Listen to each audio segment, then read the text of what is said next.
Everybody, what is today? Tuesday? Happy Tuesday.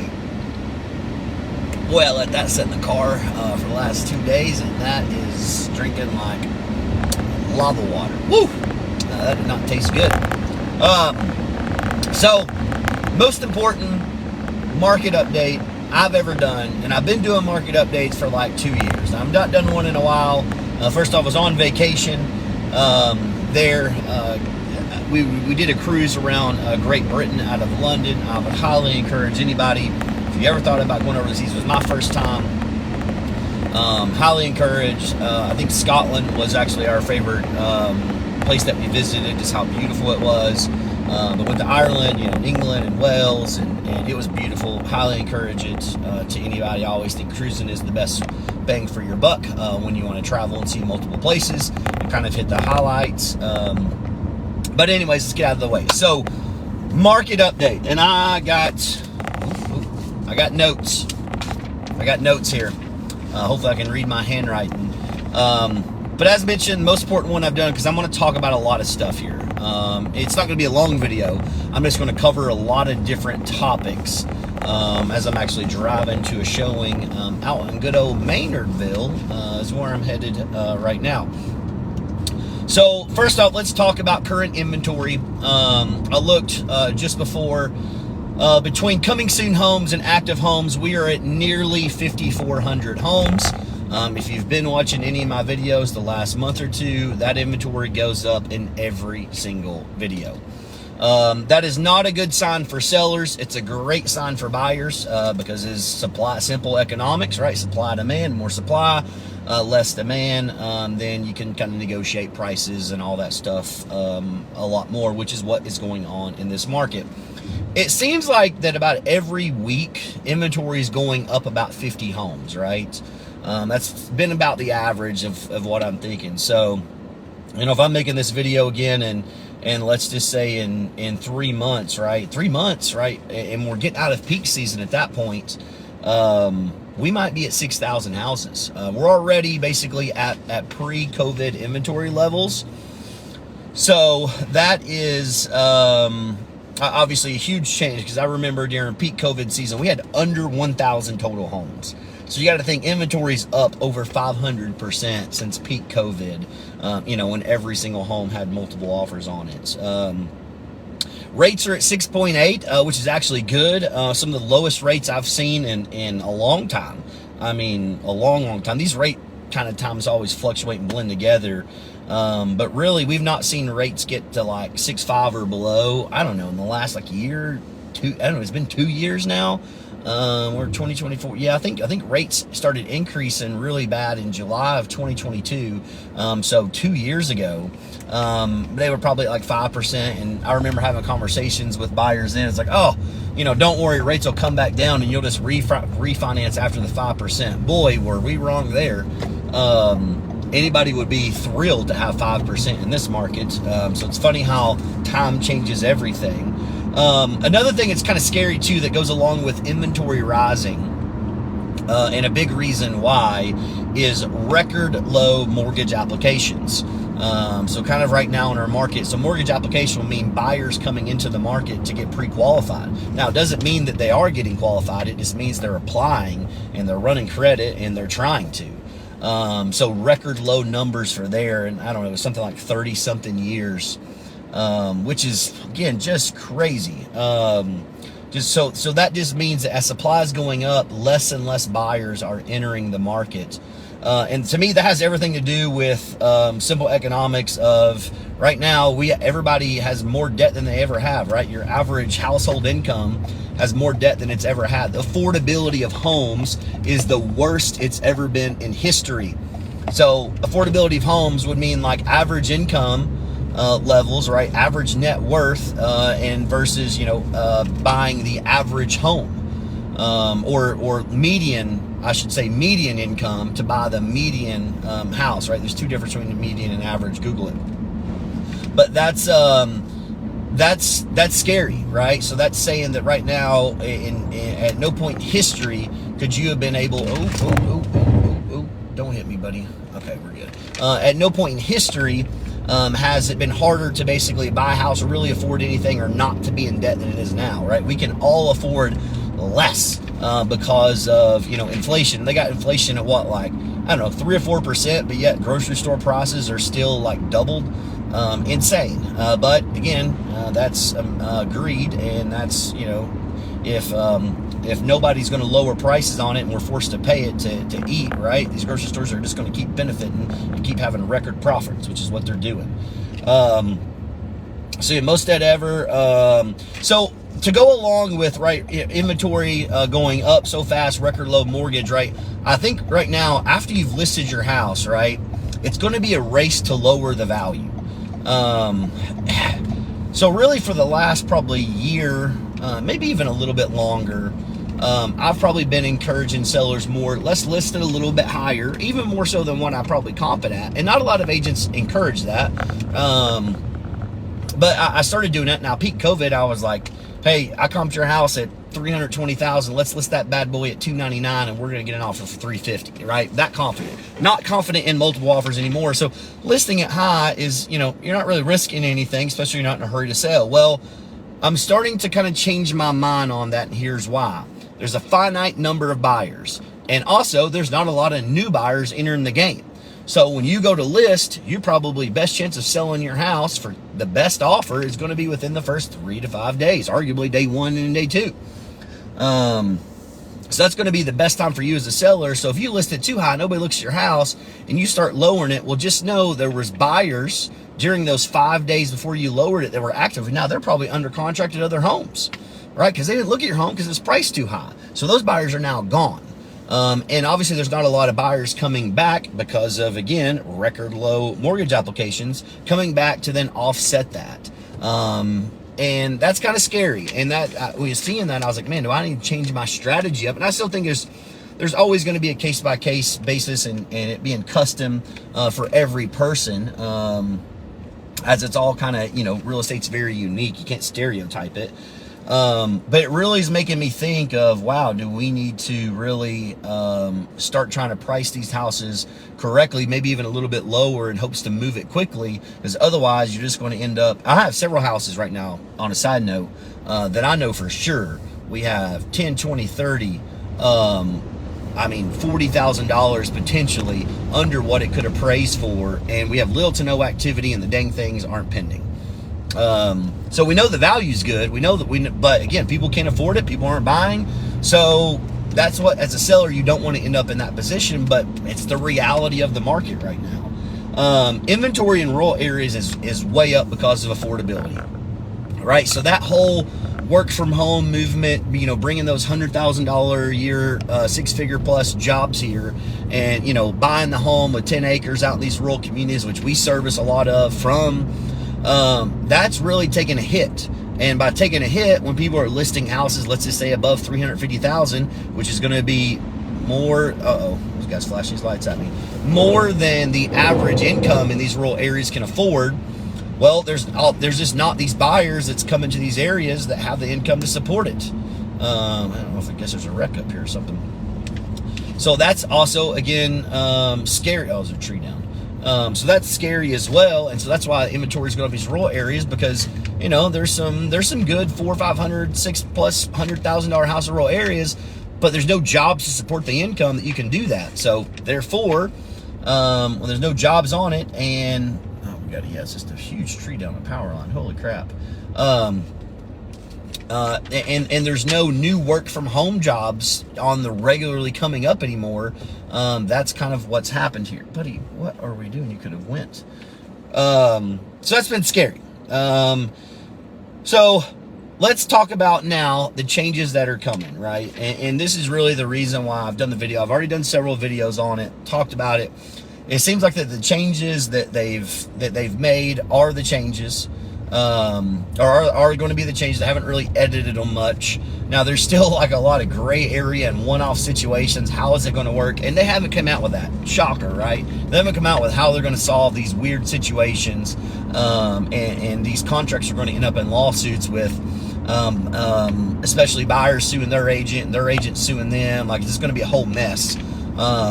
But, you know, I guess for the attorneys that started this lawsuit, it's going to be a benefit to them. It's more legal work. But 3 main changes coming starting August 17th. So we're less than 3 weeks away. The 3 main changes here as of right now in our market, and the way real estate's been done, I don't know, 100 plus years, sellers usually pay the buyer's agent fee. So and when they're selling the house, they will pay their agent, and then they will offer a certain percentage to the buyer's agent, which usually, and for us, how we've always done it is we don't charge buyers. Never charged the buyer a penny in that aspect. And we've always gotten paid whatever the cooperating agreement is. Well, that goes away. Sellers can no longer offer that cooperating agreement. Now, it can be negotiated in the contract. That's what we're going to do. So any buyers we'll represent, we're always going to try to negotiate that in the contract. However, the sellers can counter back and not agree. And then the buyer's in a position, well, do I want the house enough to pay the agent fee?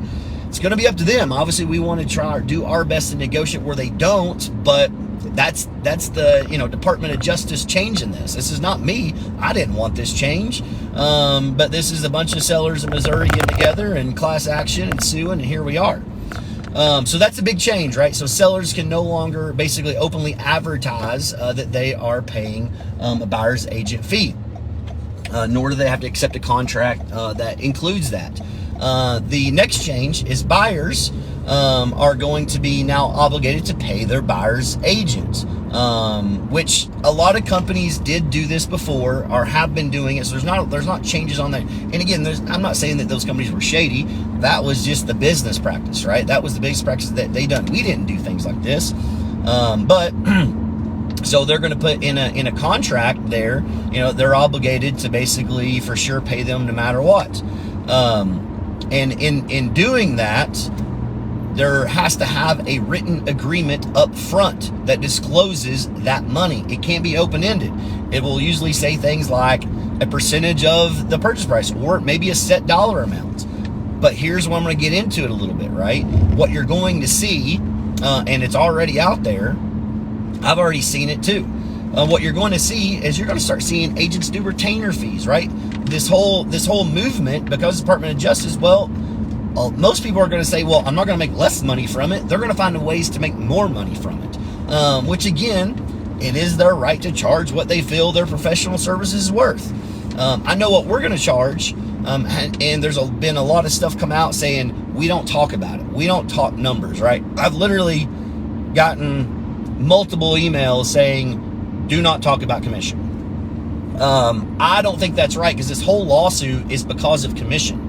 It's because of people didn't understand how the commission worked. So therefore, by not talking about commission, what that does is that puts the agents that are charging outrageous fees, the agents that are charging these retainer fees, these agents that are charging showing fees, these agents that are going to charge you way more money than what me and my team will, it puts them in a position to be able to interview you. And then by getting a chance to interview you, by, you know, getting a lead is what they're going to call it, they will then use scripts and sales tactics and peer pressure and hardcore sales tactics to get you to sign this 6-month agreement without even knowing them, that is going to charge all these fees to you.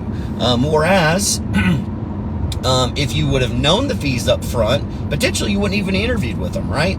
So I don't like that. That really does piss me off. As you can see, that I'm being told not to talk about fees, because if I talk about fees, that's in my advantage, in my opinion, because I know what we're going to charge. We're actually going less than what is typical, because we want to help more people.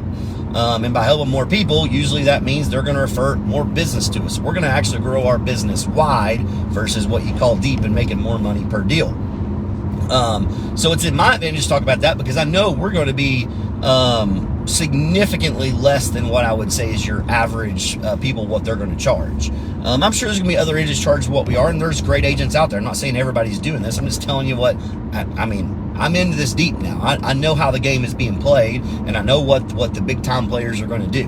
And when you're dealing with teams, right? Teams, I have overhead, right? So we have a marketing manager, we have a full-time transaction coordinator, we have a director of operations, right? And arguably, like, these are jobs that don't bring in money that we got to pay for. So you got to think of all the money that goes out of our contracts. Plus we got to pay our brokerage fees, and just all the stuff we pay for leads and be a part of stuff. People ask me to sponsor stuff all the time, right? And kids baseball teams and this and that and travel. And we always try to give. So all this money's got to come from it. But I still think that what we charge is fair. It's plenty reasonable. I still think it's going to be less than, probably a ballpark guess, probably less than 95% of what, that 5% is probably going to be like these weird discount things that you're going to get, maybe probably really bad service.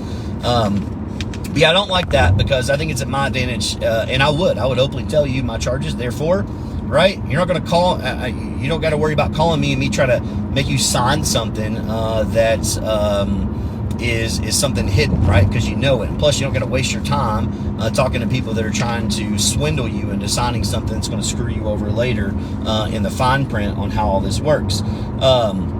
So yeah, that really does piss me off getting in there. But a big thing too is that upfront agreement. Let's talk a little bit more about that, right? This is a huge change. This ultimately, to me, the money really is going to be the same, right? If you're selling your house, now you pay a little bit less. If you're buying, you pay more. But ultimately, if you buy and sell, arguably the money's the same, right? Because currently now, if you're selling, you're paying for both sides anyways. That's just how it is. Paying for both sides. Well, now, whether you buy, you're only paying for one side at a time. So really the money to what would be considered the clients arguably is the same. Now, there's going to be cases where probably, people can get certain costs or not pay certain costs and maybe win a little bit. There's going to be some of that. Sure, yes, that's the part of it. There's going to be sellers that refuse to pay a buyer's agent. It's going to happen, so get prepared for it. But this agreement up front is huge, right? Because we work with strangers all the time. And ultimately we work with a lot of, now I very rarely work with strangers. I'm pretty much only working with friends, family, people that come directly to me. They know me or been referred to me. I work with those people, still helping all those people. But I really don't work with a whole lot of what I would call strangers that come in through, all of the lead partners, that we have. My agents work with that. However, that'd be very scary, right? If I was a buyer thinking I'm going to call, get in touch with an agent I don't know anything about, and they're making me sign a 6-month agreement. I don't know if they show houses on weekends. I don't know if they show houses in the evening time. I don't know if they cover the 60-mile radius that I want to buy a house in. But I'm stuck in this agreement with them. Well, what's going to happen, these agents, is in these agreements, they're not going to let you out of them. Like today, for the most part, you go on there and say, hey, not working out, I'd like to get out of it. For the most part, most agents are going to let you out of that contract. Most reasonable ones. But what's going to happen now is they're not going to let you out of that contract without paying a significant probably cancellation fee, or they're going to hold you to it. And then if you go buy another house without them, they have the right to sue you because you signed an agreement with them to pay. So to me, that's ultimately the scariest and biggest change, and that's where you're going to end up in all these crazy situations. Here's a one-off situation of what I was talking about earlier, that they've not clarified how this is going to work, right? And to me, it's like one of the most prominent situations that is going to happen a lot. This is not like going to be a rare thing. So let me explain what's going to happen, right? So I'm just going to throw out numbers, right? Let's say that you are working with me, or no. Let's say you are working with Agent A, right? You're not working with me. Let's say you're working with Agent A. Agent A's a great agent. He has been great to you. You have no complaints. Has went above and beyond. Spectacular, right? Let's say you put an offer in for $300,000, and in that agreement, let's say that you have put the seller to pay a 2% fee to your buyer's agent, which is all they're charging you. Let's just use that as a random example, okay? So let's say we're doing that. I gotta turn this next red light. Turn the GPS off, but I think I know where I'm going. So let's say that. Well, what happens, and let's just say you as a buyer, right, you need the seller to cover your buyer's agent fees because you don't have the extra money out of pocket after paying all the lender fees and all that other stuff, your down payment. You don't have that money to pay your buyer's agent. So let's just say you got $300,000. The seller agrees to pay your buyer's agent 2%, which comes to $6,000. Let's say all that plays out. Let's say the appraisal gets there but the appraisal only praises it for, I don't know, random number here, $294, which is $6,000 less. And that seller comes back and says, well, I'll lower it to $294, but in doing so, I'm not going to pay your buyer's agent fee. So the seller is actually lowering the contract to what would be the appraisal price. Therefore, the buyer can move forward. But they're just saying, I'm not going to pay the buyer's agent fee. Well, a buyer doesn't have the ability to pay it, right? Because they know they don't have the ability to pay it, even though they've signed an agreement saying that they will. So now this puts in this bad situation, right? Because now, does the buyer lose the home because they can't pay the buyer's agent? Which then, that would also then give the right, and again, I'm not a legal expert, but does that then give the right to the agent to then sue the buyer because they knowingly could have bought the home but basically refused to pay you, and you have a signed agreement telling they can pay you? So that is an example I think you're going to see a lot, as because what's going to happen is new listing, 300,000. Hey, listen, 300,000, you know, but you need to pay my buyer's agent. The appraisal comes back where it's multiple offers. You go above it, they have to lower it back down because it doesn't appraise. That's the situation that we're going to see madness, right? Because sure, I don't want to sue anybody. Hope that I never have to sue anybody. And I'm sure for the most of us, right, we all hope we never have to sue anybody. But like, arguably, like, I've got time, energy, effort, tons of time. You know, when I look at, like, if you broke down of what we make on a what would be like a per hour basis and stuff, and then how much time in communicating and emails, and contacting all the people and negotiating and all the showings that we done, you know, 20, 30, 40, you know, 50 hours, and then all of a sudden this deal's going to die, and then I'm not going to get paid. Well, that's not fair to me. Right, that would be like a plumber going out and making all the repairs and being like, well, they didn't close it, so you're not going to get paid. Well, is that fair to the plumber? Right. So this is where I'm getting into. That's where it's going to be a tough situation, and I hope I'm never in that situation. But do I believe I will be? Sure. Do I think I'm going to go and sue anybody? No. I think ultimately we'll try to figure something out and make it happen. But this is where now, do the buyers need to make sure that whatever they agree to, that they have the funds available in order to pay that, right? Is that a part of the pre-approval process that lenders have to vet them? Hey, are you pre-approved to buy this house and pay the buyer's agent fee you've agreed to? It can get messy. So here I was saying that it's not going to be a long video, and it probably turned out to be a super long video, but I went down some rabbit holes, started venting. As you see, a lot of this stuff, I mean, it's changes, right? This affects my entire business model. My entire business model that we've done. I've been in real estate now for 6 years. As I've done real estate for 6 years. I started this doing real estate this way because hardly anybody else was doing real estate my way, and I figured that, you know, from a customer service, this is how I would want to work with an agent. And so that's why we created this model, and now I have to change it. And it's not my decision to change it. It's going to be the basically Department of Justice decision that I have to change it. So now, you know, it's sucky for me that I got to start charging people. But again, ultimately the money's the same, right? If you buy, you pay half when you buy, you pay half when you sell. That's really how it's going to work. Versus you pay everything when you sell. You're really, again, if you're working with me, you pay nothing when you buy. So, as always, if you got questions on this stuff, you know, let me know. What they've told us, they've got some documents out, they're in review, but it's not been necessarily like signed off on and finalized yet. So I don't even have the new documents shared, but all these documents are changing. So all the documents that we do in real estate, all those change. I have to relearn those documents. So I said I was going to say bye and then went down that. But so I'll be making some more videos as we come out with these new documents and giving you some updates on that one, on how that's all done. There's still some moving parts as like it's finalized, but like it's not signed off on. It's like just verbally finalized, all this junk. So But as always, if you got questions on this stuff, I'm more than happy to at least tell you what I know, share with you. If you ever, obviously, people that say, hey, interest potentially buying or selling, but might not do it. I want to do it now, or I want to do it after August. How does this affect? I'm happy to kind of explain that situation and make the decision. I do have sellers that are currently waiting to list something on the August 17th or after date because of how this commission is going to play out. I do.